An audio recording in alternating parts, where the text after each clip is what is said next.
आज जहां हम यूपी काशी विश्वनाथ की पूजा कर रहे हैं उत्तर प्रदेश में का बनारस में, वो रानी अहिल्याबाई होलकर ने 1770 में स्थापित किया था।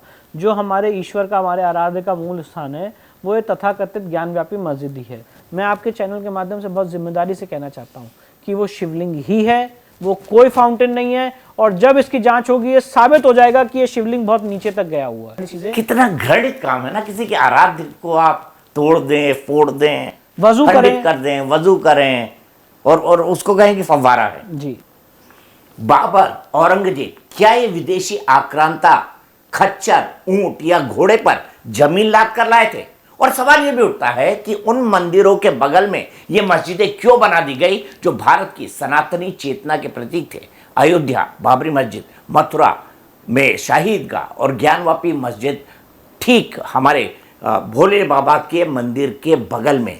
वो इसलिए क्योंकि हमारी चेतना पर हमला करना चाहते थे, उसे हमेशा के लिए ख़त्म करना चाहते थे। लेकिन ये सभ्यता और संस्कृति ऐसी है कि लाखों आए, करोड़ों आए मिटाने के लिए, लेकिन आज तक ये खड़े हैं। और एक बार फिर से नया सामाजिक चेतना का पुनरुद्धार हो रहा है। और काशी पर बात करने के लिए, क्योंकि काशी में कॉरिडोर तो बन चुका है, करोड़ों श्रद्धालु आ रहे हैं, काशी और उसके आसपास की जो पूरी की पूरी इकोनॉमी है वो बदल गई है, लेकिन ज्ञानवापी का मामला अब अधूरा है। विष्णु शंकर जैन जी हैं, इस मामले में वकील हैं। विष्णु जी, कहाँ तक पहुँचा है ज्ञानवापी का मामला और कैसे? देखिए, अभी हाल ही में योगी आदित्यनाथ से जी से इंटरव्यू में पूछा गया कि ज्ञानवापी पर आजकल विवाद चल रहा है, इस पर आपको क्या कहना है?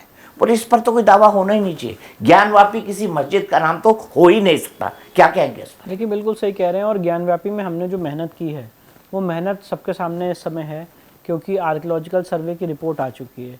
एएसआई ने अपने रिपोर्ट में स्पष्ट रूप से माना है। अब ये बात ऐसा नहीं है कि हम और आप बोल रहे हैं। एएसआई जो इस देश की सबसे प्रीमियर ऑर्गेनाइजेशन है और एक्सपर्ट बॉडी है, उसने कहा है कि ये जो तथाकथित मस्जिद है एक प्री एग्जिस्टिंग हिंदू मंदिर के स्ट्रक्चर पे खड़ी हुई है। एएसआई ने ये भी कहा है कि यहाँ पे अलग अलग भाषाओं में, तमिल में, तेलुगु में, अलग अलग भाषाओं में यहाँ पे इंस्क्रिप्शंस मिले हैं। एएसआई ने अपने रिपोर्ट में बहुत सारे हिंदू देवी देवताओं की जो खंडित मूर्तियाँ उनको मिली हैं उसका भी जिक्र किया और ये बात मानी है कि ये तथाकथित मस्जिद कोई प्लेन और बैरन लैंड पर नहीं बनी हुई है, सिर्फ एक हिंदू मंदिर को मस्जिद का रूप देने की कोशिश की गई है। यही हमारा केस था बेसिकली। और ये बात एएसआई की रिपोर्ट अगर कोई भी आदमी पढ़ लेगा तो उससे साबित होती है। और एएसआई की पूरी 92 डेज की जो प्रोसीडिंग हुई उसकी पूरी वीडियोग्राफी हुई है, हर एक चीज़ वीडियोग्राफ और फोटोग्राफ की गई है। तो एएसआई की एक रिपोर्ट इस केस में सबसे बड़ा आधार है। साथ ही साथ जो एडवोकेट कमीशन का सर्वे हुआ था 6 और 7 मई 2022 और 14, 15 और 16 मई 2022 को एडवोकेट कमीशन ने अपनी रिपोर्ट दी है, जिसमें कहा है कि जो शिवलिंग है जिस पे आप वजू कर रहे थे वो एक शिवलिंग नुमा आकृति है। और उसकी जांच का आदेश भी इलाहाबाद हाईकोर्ट ने 12 मई को दिया था। इस समय मामला सुप्रीम कोर्ट में विचाराधीन है। हास्यात्मक बात यह है कि जो लोग ये कहते थे कि फाउंटेन है, जब उसकी जांच की बात कही गई तो वही लोग सुप्रीम कोर्ट भाग के चले आए कि इस फाउंटेन की जांच ना कराई जाए। हम तो कह रहे हैं कि अगर हमारी बात में सत्य नहीं है कि ये शिवलिंग है कि नहीं है और ये झूठ है, तो वो भी जांच में साबित होगा कि शिवलिंग है कि फाउंटेन है, पर कम से कम जांच तो कराई जाए। पर बहरहाल आज की स्थिति ये है कि जो शिवलिंग पे वजू हो रहा था वो वजू रुक चुका है और वो इस एरिया को सुप्रीम कोर्ट ने अपने आदेश से 20 मई 2022 के आदेश से सील्ड रखा हुआ है। आज भी वो एरिया सील्ड है। और व्यास जी का तहखाना जो था, जहाँ पे नवंबर दिसंबर 1993 तक पूजा हो रही थी, जो नंदी भगवान के ठीक सामने है इस मस्जिद के सदन साइड पे, उस तहखाने में हमने एप्लीकेशन दी थी कोर्ट में कि यहाँ पे इस तहखाने में हिंदू देवी देवताओं की पूजा हो रही थी, वो पूजा पाठ वापस चालू कराई जाए। इस तथाकथित मस्जिद के ग्राउंड फ्लोर पे नंदी भगवान के ठीक सामने है। हमारी मांग को मानते हुए ऑनरेबल डिस्ट्रिक्ट कोर्ट वाराणसी ने 31 जनवरी को आदेश पारित किया, ऐतिहासिक आदेश पारित किया और ये कहा कि यहाँ पे पूजा पाठ तुरंत शुरू भी हो गए। उसके अगेंस्ट ऐसा नहीं रहा, उसके अगेंस्ट हमने लंबी लीगल लड़ाई लड़ी। वो मामला इलाहाबाद हाईकोर्ट गया, इलाहाबाद हाईकोर्ट से हम जीते, वो मामला सुप्रीम कोर्ट आया और सुप्रीम कोर्ट ने भी उस पूजा पर रोक नहीं लगाई। आज की डेट में लीगल स्थिति ये है कि वहाँ पे वो पूजा पाठ चल रही है। अब आगे की स्थिति ये है कि ज्ञानव्यापी के केस में, जैसे कि आप जानते हैं, ऑनरेबल जस्टिस ए के विशेष साहब 31 जनवरी को रिटायर हो गए थे। उसके बाद से कोई नए डिस्ट्रिक्ट जज की नियुक्ति नहीं हुई थी। अभी रिसेंटली 2 दिन पहले नए डिस्ट्रिक्ट जज साहब वाराणसी में नियुक्त हुए हैं। तो मुझे लगता है आगे आने वाले समय में इस मामले में फुल फ्लेजेड ट्रायल होगा। जो भी एविडेंस कोर्ट में लीड करनी है हम लीड करेंगे। एएसआई की रिपोर्ट आ चुकी है, एडवोकेट कमीशन की रिपोर्ट सामने है और इस मामले को हम फाइनल कंक्लूजन तक पहुंचाएंगे। अब सबसे बड़ा सवाल, फाइनल कंक्लूजन तक पहुंचाएंगे, क्या चाहते हैं ज्ञानव्यापी मस्जिद तोड़ दी जाए? देखिए, बिल्कुल हमारा केस ही यही है कि वो जो मस्जिद है वो कोई मस्जिद ही है ही नहीं, वो एक हिंदू मंदिर को ही मस्जिद का रूप देने की कोशिश की गई है और वहाँ पे घुस के गलत ढंग से नमाज पढ़ी जा रही है। और बिल्कुल हमारा ये मांग है, हमारे प्लेंट में लिखा हुआ है कि वो जो ज्ञान व्यापी मस्जिद है, पहली बात तो ज्ञान व्यापी मस्जिद खुद में एक बड़ा कंट्राडिक्टरी नाम है, वो जो तथाकथित मस्जिद है उसको रिमूव किया जाए और वो पूरा परिसर आदि विश्वेश्वर का घोषित किया जाए। मैं आपको बताना चाहता हूँ, इसमें बड़ी गौरतलब बात है, एक एक्ट पास हुआ था यूपी काशी विश्वनाथ एक्ट 1983। उस एक्ट में सेक्शन 4 सब क्लॉज 9 में, सेक्शन 4 सब क्लॉज 9 में मंदिर की परिधि को डिफाइन किया गया और मंदिर की परिधि को जो डेफिनेशन है उसमें तथाकथित मस्जिद भी आती है। ये तथाकथित मस्जिद भी उस परिभाषा के अंदर आती है क्योंकि सेक्शन 4 सब क्लॉज 9 में लिखा है मंदिर मतलब अस्थान, अस्थान मतलब जहां भगवान आदि विश्वेश्वर का मूल स्थान था। जो ये तथाकथित मस्जिद है उसको भी मंदिर की परिधि में घोषित किया गया है। जो वहां पे कुआं स्थापित है उस कुएं को भी मंदिर की परिधि में घोषित किया गया है। साथ ही साथ जो वहां पे देवी देवताओं के चिन्ह हैं, पिलर्स हैं, खंबे हैं, मंडप हैं, उन सबको मंदिर की परिधि के अंदर घोषित किया है यूपी काशी विश्वनाथ एक्ट ने। और साथ ही साथ 1983 जो कांग्रेस की सरकार में आया था, और इस एक्ट को प्रेसिडेंट की एसेंट भी मिली है, तो it has the same value just like a central act. तो ये यूपी काशी विश्वनाथ एक्ट 1983 की वैलिडिटी को सुप्रीम कोर्ट में चुनौती भी दी गई थी। जस्टिस रामास्वामी का जजमेंट आया 1997 4 SCC पेज 360, जिसमें उन्होंने कहा कि एक्ट वैलिड है, सही है, और पैरा 1 में लिखा कि किस तरह से यहाँ पे मंदिर तोड़ा गया है और किस तरह से यहाँ पे 12 ज्योतिर्लिंग में 5 ज्योतिर्लिंग स्वयंभू है, 5 स्वयंभू ज्योतिर्लिंग में जो सबसे पहला ज्योतिर्लिंग है वो आदि विश्वेश्वर का ज्योतिर्लिंग। मुझे बताइए, मुस्लिम पक्ष ये कहता है कि ये तो भाई ये जो नंदी भगवान है जो इंतजार कर रहे हैं वो तो कहीं से लाके लगा दिए गए, ओरिजिनल शिवलिंग तो वही है जहां पर हम बाबा का अभिषेक करते हैं। तो ये इस कंफ्यूजन को आप समझाइए, ये है क्या जो फव्वारा है वही मूल जो शिवलिंग है वो है, या ठहकाने के अंदर कुछ है? देखिए, सबसे इम्पोर्टेंट बात यह है कि जब भी मुस्लिम पक्ष कंट्राडिक्टरी बातें कहता है और उनकी बातों का कंट्राडिक्शन मैं कुछ फैक्ट्स रखूंगा, उससे आप स्वयं देख सकते हैं। पहली बात तो यह है कि जहाँ पे आज हम लोग पूजा कर रहे हैं वो 1770 में रानी अहिल्याबाई होलकर ने इस जगह मंदिर की स्थापना की। जितने शिव मंदिर से रानी अहिल्याबाई होलकर ने सब में, हाँ जी, 1770 में। आज जहाँ हम यूपी काशी विश्वनाथ की पूजा कर रहे हैं उत्तर प्रदेश में का बनारस में, वो रानी अहिल्याबाई होलकर ने 1770 में स्थापित किया था।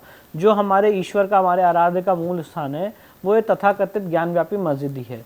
अब सबसे इंपॉर्टेंट बात यह, जेम्स प्रिंसेप जो उस समय के वहाँ के ऑफिसर थे, उन्होंने जगह का पूरा भ्रमण किया था और भ्रमण करके उन्होंने एक नक्शा, अपनी बुक है बनारस इलस्ट्रेटेड, उसके पेज नंबर 59 में उन्होंने एक नक्शा फाइल किया। उस नक्शे में उन्होंने स्पष्ट रूप से बताया कि अष्टमंडप का मंदिर है और इस मंदिर के बीचों बीच आदि विश्वेश्वर का शिवलिंग है। अब उस अष्टमंडप में से 5 मंडप तो तोड़ दिए गए हैं। जो ये तथाकथित मस्जिद है, इस मस्जिद का अगर आप वेस्टर्न साइड देखेंगे तो आज भी वो एक हिंदू मंदिर का भग्नावशेष है जो हमारे दिखाई देता है साफ साफ। तो वो 8 में से 5 मंडप तोड़ दिए गए, 3 मंडप यहाँ पे हैं।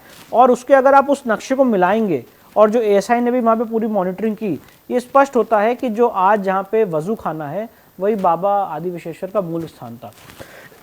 अब सवाल ये है कि वो जो वहाँ पे चीज़ मिली है, क्या वो शिवलिंग है कि वो फाउंटेन है? तो जैसे कि मैंने बताया कि उस शिवलिंग की जांच के लिए हम इलाहाबाद हाईकोर्ट गए थे। इलाहाबाद हाईकोर्ट ने 12 मई को आदेश दिया कि इसकी ASI जांच हो। और सबसे बड़ी बात बताऊं, ASI ने 54 पेजेस का एफिडेविट फाइल किया था इलाहाबाद हाईकोर्ट के सामने। उसमें ASI ने ये कहा कि ये जो शिवलिंग है या ये जो पत्थर है ये नीचे से उभर के आ रहा है। मैं आपके चैनल के माध्यम से बहुत जिम्मेदारी से कहना चाहता हूँ कि वो शिवलिंग ही है, वो कोई फाउंटेन नहीं है। और जब इसकी जांच होगी ये साबित हो जाएगा कि ये शिवलिंग बहुत नीचे तक गया हुआ है, नीचे से आ रहा है। ये फर्स्ट फ्लोर पे अभी आधा भाग मिला है, जो सो कॉल्ड फव्वारा है। और इसकी जांच का आदेश इलाहाबाद हाईकोर्ट ने दिया था 12 मई को, और उस जांच के आदेश के खिलाफ अंजुमन इंतजामिया भगते भगते सुप्रीम कोर्ट आया। सुप्रीम कोर्ट ने 19 मई को रोक लगा दी और कुछ लोगों ने कंफ्यूजन क्रिएट कर दिया कि विष्णु शंकर जैन और उनके पिताजी शिवद्रोही हैं, ये लोग कार्बन डेटिंग की मांग कर रहे हैं, कार्बन डेटिंग से शिवलिंग खंडित हो जाएगा और इसलिए जांच पर रोक लगा दी जाए। इस कंफ्यूजन के तहत सुप्रीम कोर्ट ने 19 मई को रोक लगा दी, जबकि हमारी कार्बन डेटिंग की कोई मांग थी ही नहीं। हमारी मांग थी कि एक मॉडर्न पद्धति से ये पता लगाया जाए कि ये शिवलिंग कितना पुराना है, क्या इसका लेंथ और ब्रेथ है, कितने नीचे तक गया हुआ है, और जो एक फव्वारा, जो फव्वारा कह रहे हैं वो फव्वारा देखा जाए कि फव्वारा है कि नहीं है, और चारों तरफ जो घेरा बनाया हुआ उस घेरे को तोड़ के शिवलिंग का मूल स्वरूप देखा जाए। पर वो सुप्रीम कोर्ट आ गया और सुप्रीम कोर्ट ने 19 मई को स्टे लगा दिया। पर आज नहीं तो कल इस मिस्ट्री का पटाक्षेप होगा कि वो शिवलिंग है कि फव्वारा है। और जो आपने सवाल पूछा, मुझे ऐसा लगता है कि जब ज्ञानव्यापी में ASI सर्वे हो रहा तो आपको याद होगा कि डिस्ट्रिक्ट जज साहब ने एक्सकेवेशन का ऑर्डर भी दिया था कि वहाँ पे खुदाई भी हो 21 जुलाई को। उस खुदाई के ऑर्डर के खिलाफ ये इलाहाबाद हाई कोर्ट गए। इलाहाबाद हाई कोर्ट ने उस खुदाई पे पार्शियल रोक लगाई, सुप्रीम कोर्ट ने भी पार्शियल रोक लगाई कि खुदाई नहीं होनी चाहिए। तो अगर वहाँ पे अभी जब एक्चुअली हम लोग कुछ काम करने जाते हैं, कोर्ट ऑर्डर देती है, तो यही हाई कोर्ट में और आगे जाके आते हैं कि नहीं भाई आप स्टे लगा दीजिए। अगर आज वहाँ पे अच्छे से पूरा सर्वे हो जाए, अभी तो एएसआई ने वहाँ पे भी 8 ऐसे चेंबर और हैं जिसका सर्वेक्षण ही नहीं हुआ है।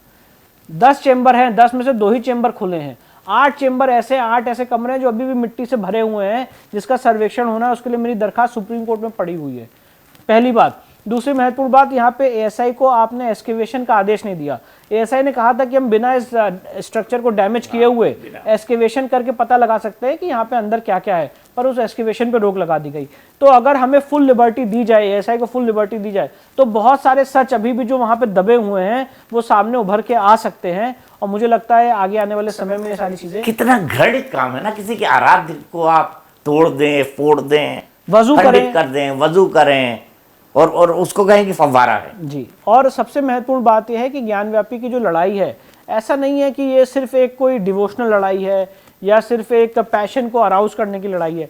इस लड़ाई में बहुत सारी रिसर्च है, इस लड़ाई में बहुत ज़्यादा हिस्टोरिकल फैक्ट्स हैं जो ये साबित करती है और वर्णित करती है। और वो स्ट्रक्चर खुद में ये बताता है कि एक हिंदू मंदिर का भग्नावशेष है जिसमें आज गलत ढंग से नमाज पढ़ी जा रही है। और मुझे लगता है इस्लामिक लॉ के हिसाब से भी ठीक नहीं है, हिंदू लॉ के हिसाब से भी ठीक नहीं है। इसलिए मुझे ऐसा लगता है कि जब कभी ज्ञानव्यापी का केस फाइनल हियरिंग पे आएगा, बहुत जल्दी मुझे उम्मीद है कि इसका ट्रायल शुरू होगा, ट्रायल कंक्लूड होगा, तो वो दिन दूर नहीं है जब ज्ञानव्यापी का मूल स्थान राम मंदिर की तरह हम लोग जीतने जा रहे हैं। ठीक है, सबसे बड़ी बात मैं आपको बता दूं, मैंने कहा ना, बाबर और औरंगजेब कोई अपने देश से जमीन लेकर यहां पर नहीं आते गधे, खच्चर या ऊंट पे। लेकिन सबसे बड़ी बात क्या है? सबसे बड़ी बात यह है कि इस्लाम का जो कानून है वो भी इस बात की इजाजत नहीं देता कि किसी दूसरे धर्मस्थल को तोड़कर वहां पर मस्जिद तामील की जाए। अगर मस्जिद बनती है तो वो एक साफ जगह पर बनती है जिसके मालिकाना हक पर किसी भी तरह का कोई डिस्प्यूट ना हो। लेकिन आक्रांताओं ने ऐसा क्यों किया? इसलिए क्योंकि वो भारतीय सभ्यता, संस्कृति, चेतना और धार्मिक आस्थाओं पर हमला करना चाहते थे।